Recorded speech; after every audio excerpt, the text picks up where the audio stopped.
pattern in Elain Archeron's story that you probably missed. One that doesn't fit the version of her that most readers believe. I've traced every clue across the series so you can finally see what her quiet moments might really be hiding.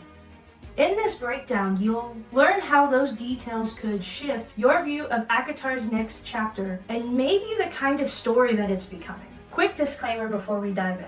Nothing here is official. It is just my own research and opinions. Some topics could spoil too much for you, so consider this your heads up. Interpretations vary, so drop your theories in the comments. Half the fun is hearing your take. Okay, so when the Cauldron remade Elain, it didn't just make her High Fae, but it made her into a Seer. And her visions have never been wrong. She even foresaw Hybern's attack before anybody else. That's the headline. But perhaps that accuracy is not really a gift, but kind of like an infection. Hear me out, hear me out. It sounds kind of weird. Elain has always been described as gentle, kind, reserved. She leaves rooms quietly, and people always call her sweet. We've kind of accepted that she's got some trauma. I mean, it's a girl coping with what she never asked for. But what if the politeness wasn't recovery, but kind of like containment? If Nesta externalized her rage, Elain internalized hers. Her sister screamed, and the other just politely smile. I think that's something a lot of us could actually relate to doing. In fantasy, the one who smiles tends to be the one who snaps. So now the question becomes, when the Cauldron gives you visions, whose voice is actually speaking in your head? Is it yours or its? Because what if those whispers were to stop becoming visions and start becoming commands? Maybe Elain's not healing, but converting. Book 6 might turn her restraint into rebellion. Not like a cartoon villain, but kind of like a totally human reaction to divine tampering. But perhaps the quietest sister is becoming the story's loudest threat.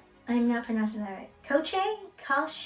The deathless sorcerer that's bound to the lake manipulates through cursed objects and dreams. Lucien, who is Elain's mate, is actually tied to that curse through Vasa.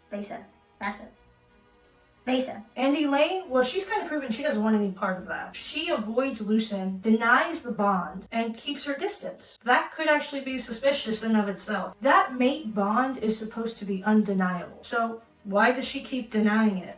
Maas said that Elain has accepted being Fae, but we still don't really know much about her powers. So we've got a Seer whose visions come from the Cauldron, which is the same magic that Koschei taps. That can't be a coincidence, but perhaps a connection and even an Easter egg that we can look further into. And it raises a problem. If the Cauldron made her and Koschei's power draws from that, and I don't know if what comes from this Cauldron is always perfect, who's really using whom? Could she be a weapon or a wound? I'm not so sure Elain will ever intend harm. It wouldn't be realistic just to a complete 360.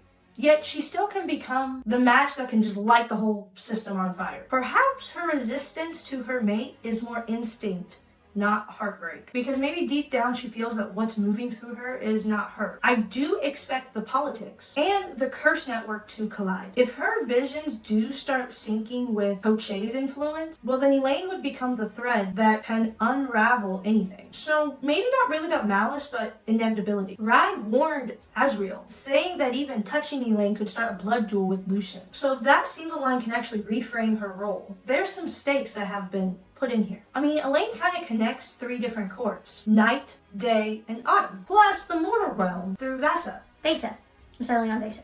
So she's not just a background character, she could be a fault line. So if she trembles, there's a good chance that there's several kingdoms that could crack. So what if, like, someday Elain hides a vision, maybe believing that she's protecting someone? But that secrecy could actually release a chain of events. Maybe Azriel makes a move anyway. I mean, might be setting the stage. Lucien could then retaliate. Koschei awakens. Now your quiet flower girl just set off a war. She doesn't necessarily have to be evil to be dangerous. She just has to make the wrong choice. Sometimes that can only happen one time, especially in fantasy. Perhaps Elain could actually be ACOTAR's first antagonist that has a heart. Someone whose empathy becomes the weapon. And if that were to happen, I would imagine every loyalty in the inner circle fractured. So Maas did say that Elain has come to terms with being a Fae. But I want to reiterate that acceptance does not always mean peace, but a prelude. If she's decided to accept the change, the next question would be, what does she do with that? And what did it do to her? Every gift has a price. We've seen that theme over and over again. We haven't seen Elain's price. So I guess when readers ask,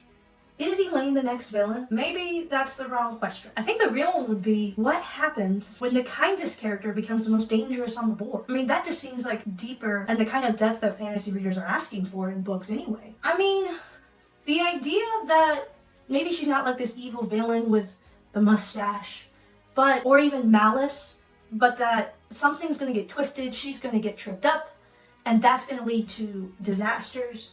I think that would be really deep and possibly a contrast to what readers have been reading thus far in the series. A common critique in this series is that every book is virtually the same and everything is perfect. At least that's what Shatter has said. And so if everything is perfect, well, book 6 would be a pretty great time for it suddenly not to be perfect.